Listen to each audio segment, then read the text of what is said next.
മനുഷ്യപുത്രൻ എന്ന് പറയുന്നത് ആരെ കുറിച്ചാണ്?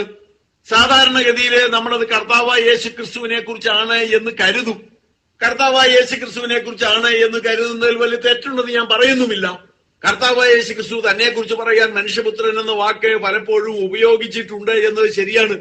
അതുകൊണ്ട് യേശുവിനെ കുറിച്ചാണ് ഈ പറയുന്നത് എന്ന് ധരിക്കുന്നതിൽ വലിയ കുഴപ്പമൊന്നുമില്ല. മർക്കോസിന് സുവിശേഷം 2-ാം അധ്യായം 27-ാം വാക്യത്തിൽ ഇപ്രകാരം നാം വായിക്കുന്നു: പിന്നെ അവൻ അവരോട്, മനുഷ്യൻ ശബത് നിമിത്തമല്ല, ശബത് മനുഷ്യൻ നിമിത്തം അത്രേ ഉണ്ടായത്.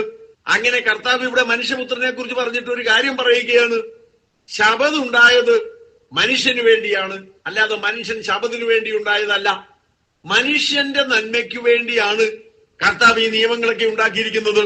അതെ, പലപ്പോഴും നാം തെറ്റിദ്ധരിക്കുന്നു നിയമങ്ങൾക്ക് വേണ്ടി മനുഷ്യനെ ഉണ്ടാക്കിയിരിക്കുകയാണ് എന്ന്. എന്നാൽ യഥാർത്ഥത്തിൽ അങ്ങനെയല്ല സംഭവിച്ചിരിക്കുന്നത്. മനുഷ്യന്റെ നന്മയ്ക്ക് വേണ്ടി കുറെ നിയമങ്ങൾ